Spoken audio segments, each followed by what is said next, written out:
다음으로 피청구인 대통령은 저번 2016년 10월 25일 대국민 사과를 하면서 최서원 씨는 과거 제가 어려움을 겪을 때 도와준 인연이 있다라는 표현을 한 바가 있는데 실제로 이와 관련해서 어떤 도움을 줬는지 좀 정인이 얘기해 줄 수 있습니까?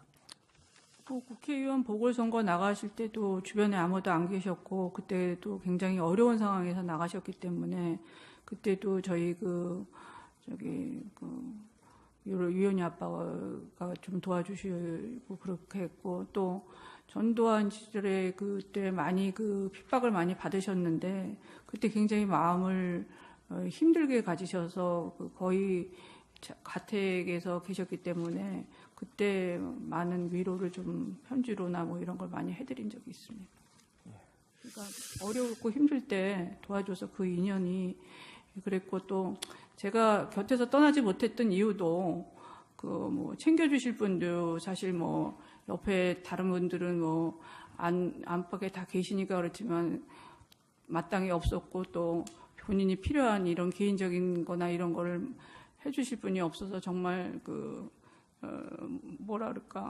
제 나름대로는 충신으로 남고자 이렇게 했는데 결국은 이런 오명을 쓰고 또 이렇게 무리를 일으킨 데 대해서는 정말 죄송한 마음이 듭니다. 네. 아까 정인께서는 대통령의 정책 기조가 아주 강하고 국정 철학이 분명했다라고 말씀을 하셨는데 그 내용에 대해서는 말씀하지 않았는데 이 대통령의 국정 철학에 대해서 구체적으로 정인이 알고 있는 바는 어떤 겁니까? 어떻게 해서든지 국민들을 잘 살게 하고 싶어 했고 또 나라를 선진방국에 올리고 외교적으로 강하게 하고 싶어 하시는 그런 열망이 굉장히 있으셨던 걸로 알고 있습니다. 그리고 그 문건 유출과 관련해서 아까 답변한 것 중에 몇 가지 관련해서 한두 가지 물어보겠습니다. 정의는 지금 의상 관련이라든지 말씀 자료였던 자꾸 수정한 거 이런 정도는 어느 정도 기억나는 부분도 있는데 상당수 문건에 대해서는 지금 기억이 안 난다라고 지금 답변을 하고 있습니다. 혹시 정호성이 보내준 문건들 다 열어보기는 본 겁니까? 제가 다 열어보지 않습니다. 저도 바쁘니까 관심도 없고 봐달라는 연설문에 대한 어떤 그런 것만 보고선 저녁에 오니까 또 특히 저도 바쁘니까 그렇게만 보냈던 기억이 나지 전체적으로 검찰에서도 얘기를 하는데 저는 본 기억이 별로 없습니다. 이 두 재단에 대해서 정인이 깊숙이 관여한다는 부분은 관여했다고 하면 아마 싫어했을 것이다라는 취지로 답변을 한 것으로 기억을 합니다. 피청구인 대통령이 이 두 재단에 대해서 그렇다는 겁니까? 그러면 본인의 어떤 스타일 자체가 지인이나 측근들이 이런 본인이 관심을 갖고 추진하는 사업에 관여하는 걸 싫어하는 피청구인 자체의 스타일상 그렇다는 겁니까? 대통령의 스타일상 다른 사람들이 이렇게 나서서 이렇게 하거나 측근이 나서서 어떤 일을 도모하거나 이렇게 하는 거를 싫어하십니다. 그래서 그냥 지켜만 보라고 이렇게 보내는 게 이렇게 어떻게 하다 보니까 사람이 이렇게 엮이다 보니까 이렇게 엮이게 돼서 대통령께서도 심한 저거를 받으셨을 것 같습니다. 예, 딴 생각을 하는 것 같아 폐업을 시켰다라는 진술을 조금 전에 하셨는데 그 폐업을 시켰다는 의미란 거는 정인이 결국 본인의 지분을 정리하고 지분을 정리했다 이런 개념으로 이해해도 됩니까? 지분을 정리한 게 아니라 그거를 저는 안 했으면 좋겠다. 네. 그리고 이게 K스포츠하고 이렇게 블로키가 계속 엮여서는 말이 많으니까 안 되겠다. 그렇게 해서 설득을 했습니다. 네, 마지막으로 하나만 묻겠습니다. 139-1 신문사항과 관련된 겁니다. 정호성 비서관이 대통령으로부터 메시지를 잘 작성하지 못한다는 이유로 여러 번 혼이 났다는 사실을 정인이 알고 있나요? 그렇게 돼서 알고 있다라고 말씀을 하셨는데 혹시 그 정호성 비서관이 그 대통령의 꼼꼼한 업무 스타일 때문에 굉장히 힘들어하고 있다라는 얘기를 하는 걸 들어본 적이 있습니까? 정호성 비서관한테서 네. 들어본 적 있습니까? 네, 말씀 하나하나에도 이렇게 체크를 하고 그냥 넘어가는 스타일이 아니시고 또 보고 하니까 이게 이제 그 남자들이 보는 그 문맥하고 상당히 다른 부분이 이제 좀 있었던 것 같습니다.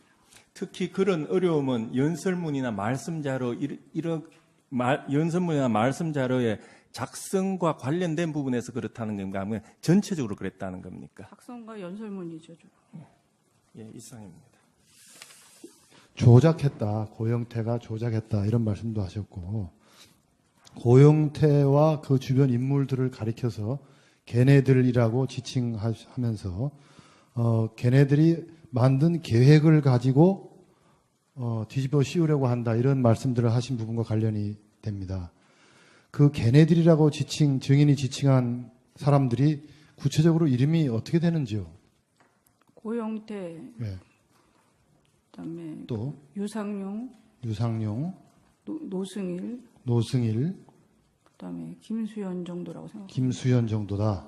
예. 박헌영이요. 박헌영하고 거기에 박원호는 포함 안 됩니까? 박원호 씨는 나중에 지금 그 얘기를 하고 있는 것 같습니다. 예, 그러고요. 이 수사 기록에 한 번도 나오지 않은 것 같은데 증인께서 두세 번 언급하신 사람 중에 이진동이라는 사람이 나옵니다. 네. 이진동이라는 분이 어느 신문사 기자를 말씀하시는 건가요? 조선일보. TV조선 정치부장 전 정치부장을 TV조선인지 말하는 거. 조선이라고 들었습니다. 예, 그 이상은 그분에 대해서 더 아시는 게 없습니까? 그 TV조선 기자라는 거 이외에는 아시는 게 없습니까? 김수현 씨가 누구지? 네. 이진동 기자인가 정계 진출하려고 그럴 때 아마 그 정책을 도와줬던 이반자라든가 그랬던 것 같습니다. 예. 그분이 이진동이라는 그분께서 그 국회의원 출마했다 이런 건 모르십니까? 그거를 도와줬던 사람이 김수현이라고 아까 그 이름 예. 중에 한 사람이었는데 예. 걔네들이 굉장히 친했던 것 같습니다. 네. 그리고요, 그분이 어느 지역에 출마했다가 어떤 결과를 가져왔는지 그거 아세요? 그거는 모르겠고요. 좀 관심이 없어서 예. 나중에 제가 이제 이거를 쭉 이제 스타디를 하다 보니까 그렇게 얘네들이 계획적으로 꾸몄구나 하는 생각이 드는 게 나중에 안 됐다고는 들었습니다. 이게. 예, 그래서 예, 예. 계속 CCTV 찍은 거를 고영태 씨가 갖다 주고 그랬는데 자료가 모자르다 이렇게 했다고 그런 얘기는 제가 간혹 들었습니다. 예, 그때가 아까 증인이 증언할 때 보면 2014년도부터 고영태가 이진동이라는 분과 어떤 자료를 주고받고 한 것으로 말씀하셨단 말이에요. 그랬던 것 같습니다. 그래서 예상인가 주식회사 유상용 씨가 누가 대표로 있는지 모르지만 그쪽에서 측근 지원을 하면서 계속 그걸 유지를 하면서 저를 견제하고 저를 결국 이런 식으로 몰고 가기 위해서 그렇게 했던 거라고 지금 생각합니다. 예. 그 다음 질문으로 넘어가겠습니다. 태블릿 PC가 지금 한 개는 고영태 씨가 검찰에 제출했다는 거 한 개가 있고 JTBC가 또 검찰에 제출했다는 게 한 개가 있고 지금 특검이 또 가지고 있는 게 한 개가 있고 이 세 개가 다 증인의 것이라고 하는데 증인 태블릿 PC를 세 개를 사용한 일이 있나요? 저는 태블릿 PC를 사용할 줄은 모르고 사용할지도 그렇게 제가 한 적도 없는데 처음에 거는 검찰에서 보여달라 했는데 안 보여준 거고 두 번째 건 JTBC에서 누가 갖다 줬는지 그거는 제가 알기로는 고영태 씨가 갖다 줬다는 이진동 기자가 갖다 줬다는 그런 얘기가 있는데 그건 모르겠고요.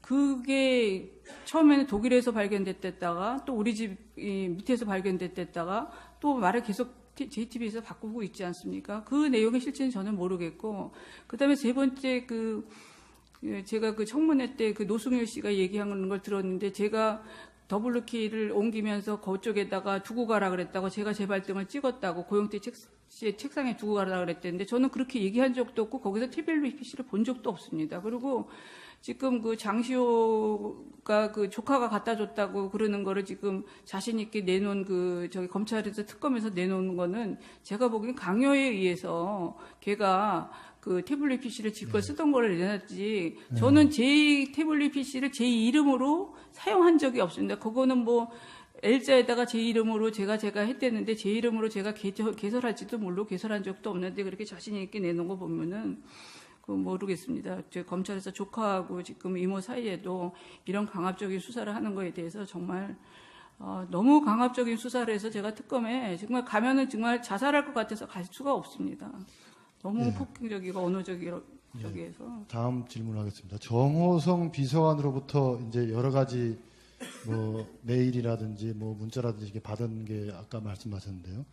그 정호성 비서관이 증인에게 보낸 그 여러 가지 문건들이나 자료를 그 증인이 일일이 다 열어보지 않는 사이에 증인의 그 데스크탑 PC라든지 이런 것을 증인의 직원들이나 고영태나 기타 주변 인물들이 그걸 열어보고 보유하고 이렇게 자료를 같이 이렇게 보고 이럴 수 있는 가능성이 얼마든지 그 사무실에서 있었던 것으로 그 생각이 되는데 모르십니까? 있다고 보여집니다. 그리고 그 폐업하기 한 달 전에 저기 블루케이에 와가지고 그 유상용이가 와서 그런 일을 하지 않았나 생각이 듭니다.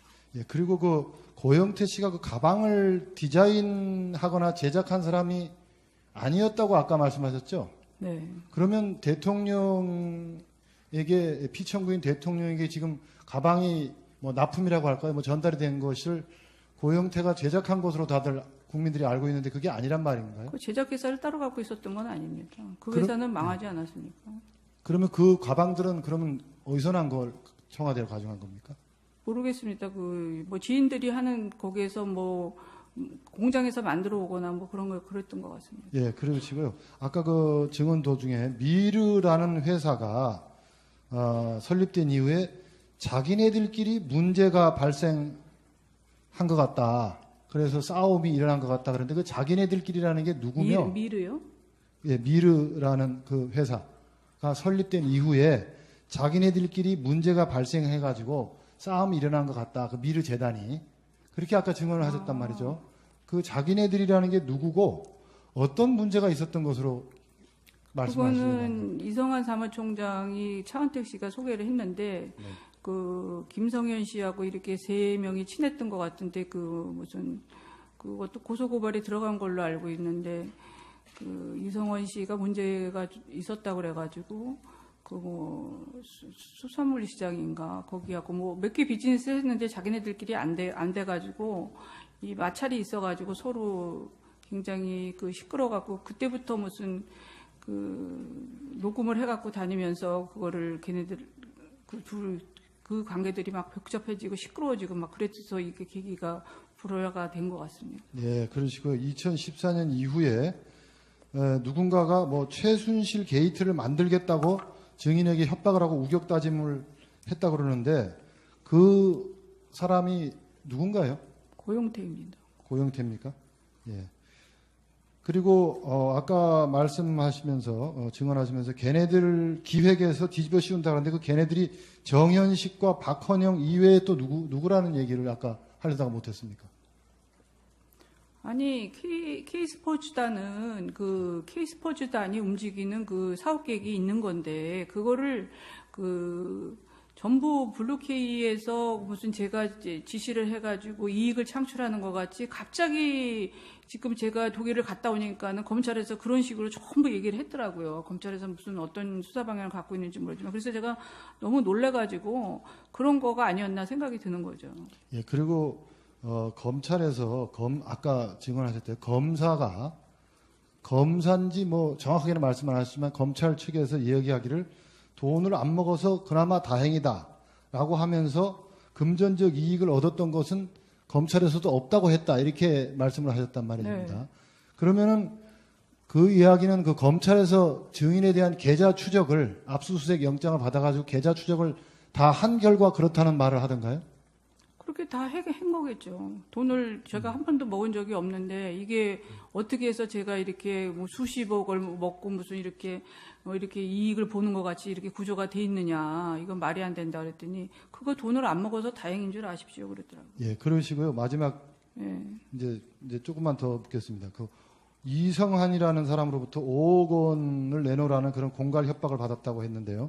그 부분도 검찰에서 진술을 증인께서 했습니까? 이렇게 협박받은 사실이 있다. 네, 했습니다. 그래서 그런- 왜 그런 사람들은 조사를 안 하고 저희들만 하느냐 그랬더니 뭐 거기서는 뭐 검찰에서 자기네들 원하는 방향대로 다 얘기를 하니까 그 사람들은 굳이 지금 조사할 필요가 없다고 생각하는 것 같습니다. 아, 예. 그리고 그 마지막 질문인데요. 그 피청구인 대통령께서 2006년도인지 뭐 8년도인지 저도 잘 2010년도 같은데요.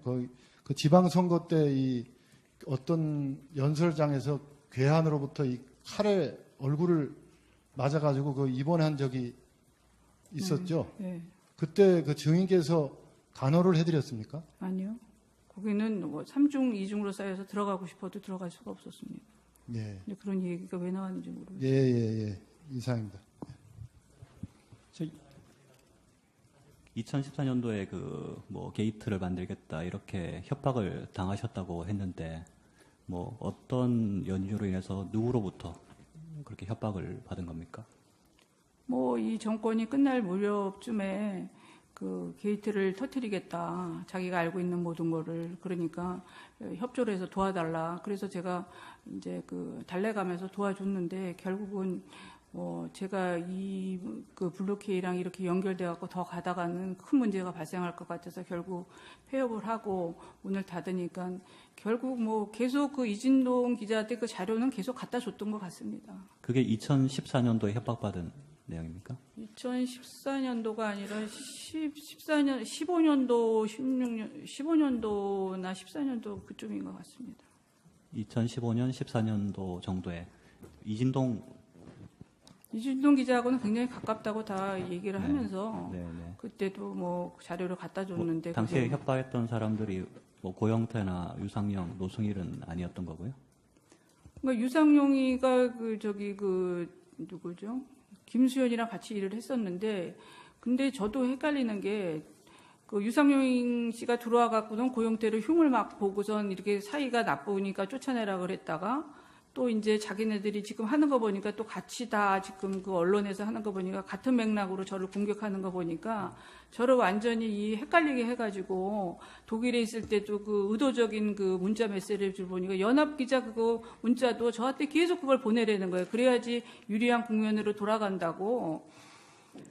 그래서 그것도 자기네들이 그 유상용 씨가 보내라 그래서 그거를 제가 할 수 없이 그렇게 보낸 건데 그거를 뭐 제가 그거를 유도적으로 그렇게 했다는 또 이렇게 나오니까 기가 막혀가지고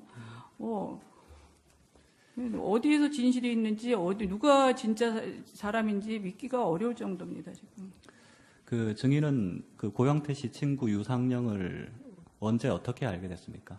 그러니까 블루케이 그 폐업하기 한 달 전에 데리고 와가지고 준비하는데 뭐 일을 시켜보겠다고 그래가지고 폐업하는데 그래서 알게 된 건데 저한테는 지금 측근이라고 나오는데 절대 측근도 아니고 알지도 못합니다.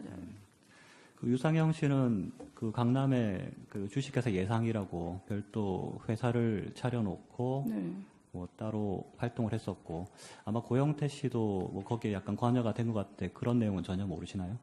그거를 계속 같이 그 김수현 씨랑 계속 거기서 했었는 것 같아요. 그랬는데 저는 몰랐는데 계속 그 회사를 이제 이어가면서 자기네들이 그쪽에서 회사를 해갖고선 자기네가 뭔가 도모해서 자기네들끼리의 그 어떤 완성된 뭐를 해보려고 그러다가 계획이 실패를 하지 않았나 싶어요. 아까 그 증인 말씀하실 때 그 고영태 씨는 뭐 기초적인 워드 작업도 전혀 못하는 컴맹이라는 취지로 말씀하셨죠. 네. 그러면 이제 그 고영태 씨가 뭐 문서 작업을 한다든지 뭐 기타 컴퓨터를 다룬다든지 했을 때는 아마 친구인 유상영 통해서 많이 그런 걸 했을 것 같은데 혹시 그런 걸 보거나 들은 적 있습니까? 유상용 씨가 거의 다 그거 해갖고 왔고 그 뭐 인투리스인가 뭐도 말도 안 되는 그 계획서를 저 검찰에 제출한 사람도 그 사람입니다. 인투리스도 유상영 씨가 제출했고 뭐 문서라든지 기타 뭐 이메일 관리라든지 이런 것도 유상영 씨하고 유상영 씨하고 그 김수현 씨가 다 도와줘가지고 그 옆에 블루케이 바로 옆에 사무실에 있었더라고요. 저는 그거를 뒤늦게 알았거든요. 그 블루케이랑 그 예상이랑 얼마나 떨어져 있나요? 네? 거리가 사무실 위치. 얼마 안 떨어져 있는 데 있었습니다. 한 5분인가 10분 거리에 있어서 한 저는 5분, 그것도 10분 거리요? 몰랐습니다.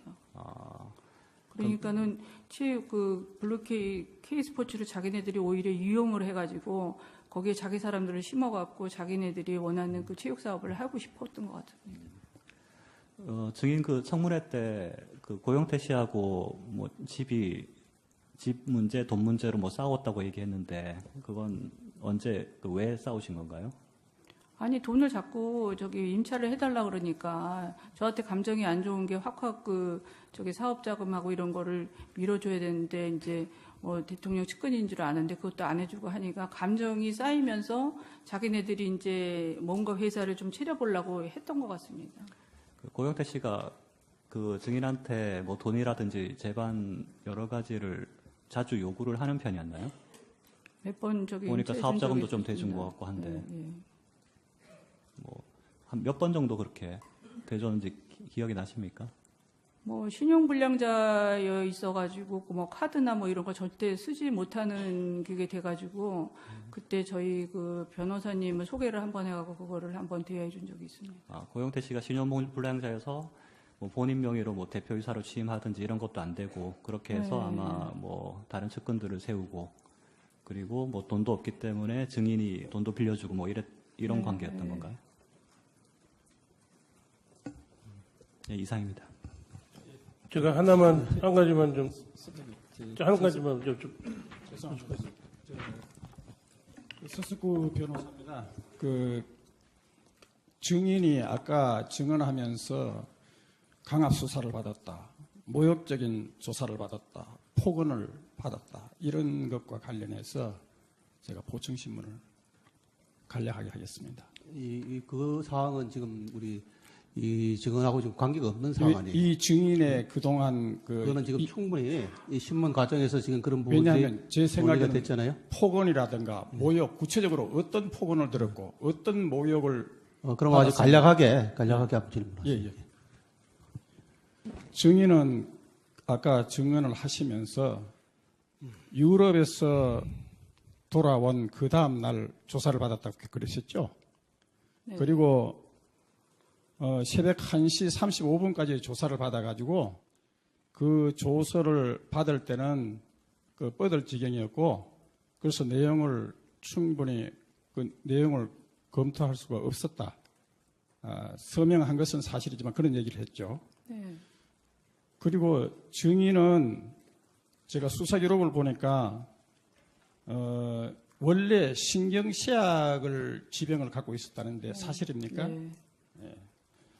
그리고 극심한 스트레스로서 공황장애까지 왔다고 이렇게 조서에 기재되어 있는데요. 그게 사실입니까? 계속 약을 먹고 계속 그 병원 진료 기록에도 있습니다. 그렇죠. 네. 이런 상태에서 조사를 받았는데 아까 증인께서 검찰 조사 과정에서 모욕을 받았다, 폭언을 들었다, 강압적인 수사를 했다.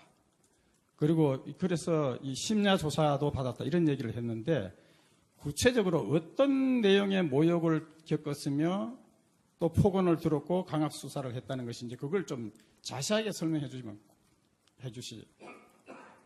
아니 수사가 자기 원하는 방향대로 안 들어가면은 계속 그 협박과 그 저기를 하고 계속 자료를 저런 거를 들이밀면서 소리를 지르고 강압 수사를 하고 여러 명들이 갑자기 들어와가지고 막 그 강압적으로 공포 분위기를 조성하고 공포 분위기를 조성한다는 게 어떤 이제 바른대로 이걸 보고서 진술을 하라 그러는 건데 저는 아니니까 아니라고 하는데 그 분위기를 이길 수가 없었습니다. 그리고 지금 특검 조사도 똑같습니다. 특검 조사는 상상할 수도 없을 정도의 강압 수사와 지금 폭언과 지금 완전히 이거는 인신공격도 아니고. 그러면 폭언이나 인신공격을 구체적으로 어떻게 했는지 그걸 좀 그거는 제가 입에 담기 너무 힘듭니다. 입에 담기가 차마 제가 그냥 너무 창피할 정도입니까? 거기서 정말 자살을 해버리려고 그랬는데 옆에서 그 자살할 수도 있는 분위기도 아니고 제가 살고 싶어서 사는 게 아닐 정도로 정말 너무 괴로웠습니다. 그때 현장에 대해서 알고 있다라고 말씀을 하셨는데 혹시 그 정호성 비서관이 그 대통령의 꼼꼼한 업무 스타일 때문에 굉장히 힘들어하고 있다라는 얘기를 하는 걸 들어본 적이 있습니까? 정호성 비서관한테서 네.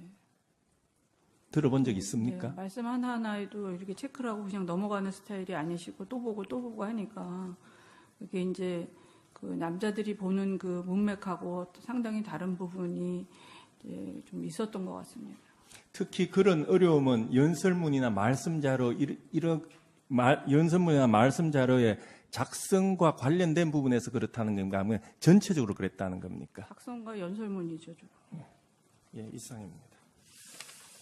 조작했다, 고영태가 조작했다 이런 말씀도 하셨고 고영태와 그 주변 인물들을 가리켜서 걔네들이라고 지칭하면서 걔네들이 만든 계획을 가지고 뒤집어 씌우려고 한다 이런 말씀들을 하신 부분과 관련이 됩니다. 그 걔네들이라고 증인이 지칭한 사람들이 구체적으로 이름이 말씀 자료의 어떤 자꾸 수정한 거 이런 정도는 어느 정도 기억나는 부분도 있는데 상당수 문건에 대해서는 지금 기억이 안 난다라고 지금 답변을 하고 있습니다. 혹시 정호성이 그 보내준 문건들 다 열어보기는 본 겁니까? 제가 다 열어보지 않습니다. 저도 바쁘니까 관심도 없고 그 봐달라는 그 연설문에 대한 어떤 그런 것만 보고선 저녁에 오니까 또 특히 저도 바쁘니까 그렇게만 보냈던 기억이 나지 뭐 전체적으로 뭐 검찰에서도 뭐 얘기를 하는데 저는 본 기억이 별로 없습니다. 이 두 재단에 대해서 정인이 깊숙이 관여한다는 부분은 관여했다고 하면 아마 싫어했을 것이다라는 취지로 답변을 한 것으로 기억을 합니다. 피청구인 대통령이 이 두 재단에 대해서 그렇다는 겁니까? 그러면 본인의 어떤 스타일 자체가 지인이나 측근들이 이런 본인이 관심을 갖고 추진하는 사업에 관여하는 걸 싫어하는 그 피청구인 자체의 스타일상 그렇다는 겁니까? 대통령의 스타일상 그 다른 사람들이 이렇게 나서서 이렇게 하거나 측근이 나서서 어떤 일을 도모하거나 이렇게 하는 거를 싫어하십니다. 그래서 그냥 지켜만 보라고 이렇게 보내는 게 이렇게 어떻게 하다 보니까 사람이 이렇게 엮이다 보니까 이렇게 엮이게 돼서 대통령께서도 심한 저거를 받으셨을 것 같습니다. 예, 딴 생각을 하는 것 같아 폐업을 시켰다라는 진술을 조금 전에 하셨는데 그 폐업을 시켰다는 의미란 거는 정인이 결국 본인의 지분을 정리하고 지분을 정리했다 이런 개념으로 이해해도 됩니까? 지분을 정리한 게 아니라 그거를 저는 안 했으면 좋겠다. 네. 그리고 이게 K스포츠하고 이렇게 블루케이가 계속 엮여서는 말이 많으니까 안 되겠다. 그렇게 해서 설득을 했습니다. 네, 마지막으로 하나만 묻겠습니다. 그 139-1 신문사항과 관련된 겁니다. 피청구 그 정호성 비서관이 그 대통령으로부터 메시지를 잘 작성하지 못한다는 이유로 여러 번 혼이 났다는 사실을 정인이 알고 있나요? 그렇게 안팎에 다 계시니까 그렇지만 마땅히 없었고 또 본인이 필요한 이런 개인적인 거나 이런 거를 해주실 분이 없어서 정말 뭐라 그럴까 제 나름대로는 중진으로 남고자 이렇게 했는데 결국은 이런 오명을 쓰고 또 이렇게 무리를 일으킨 데 대해서는 정말 죄송한 마음이 듭니다. 네. 아까 정인께서는 대통령의 정책 기조가 아주 강하고 국정 철학이 분명했다라고 말씀을 하셨는데 그 내용에 대해서는 말씀하지 않았는데 이 대통령의 국정 철학에 대해서 구체적으로 정인이 알고 있는 바는 어떤 겁니까? 어떻게 해서든지 국민들을 잘 살게 하고 싶어 했고 또 나라를 선진 방국에 올리고 외교적으로 막 강하게 하고 싶어 하시는 그런 열망이 굉장히 있으셨던 걸로 알고 있습니다. 그리고 그 문건 유출과 관련해서 아까 답변한 것 중에 몇 가지 관련해서 한두 가지 물어보겠습니다. 정의는 지금 의상 관련이라든지 다음으로 피청구인 대통령은 저번 2016년 10월 25일 대국민 사과를 하면서 최서원 씨는 과거 제가 어려움을 겪을 때 도와준 인연이 있다라는 표현을 한 바가 있는데 실제로 이와 관련해서 어떤 도움을 줬는지 좀 정인이 얘기해 줄 수 있습니까? 국회의원 보궐선거 나가실 때도 주변에 아무도 안 계셨고 그때도 굉장히 어려운 상황에서 나가셨기 때문에 그때도 저희 유현이 아빠가 좀 도와주시고 그렇게 했고 또 전두환 시절에 그때 많이 핍박을 많이 받으셨는데 그때 굉장히 마음을 힘들게 가지셔서 거의 가택에서 계셨기 때문에 그때 많은 위로를 좀 편지로나 뭐 이런 걸 많이 해드린 적이 있습니다. 그러니까 어렵고 힘들 때 도와줘서 그 인연이 그랬고 또 제가 곁에서 떠나지 못했던 이유도 챙겨주실 분도 사실 옆에 다른 분들은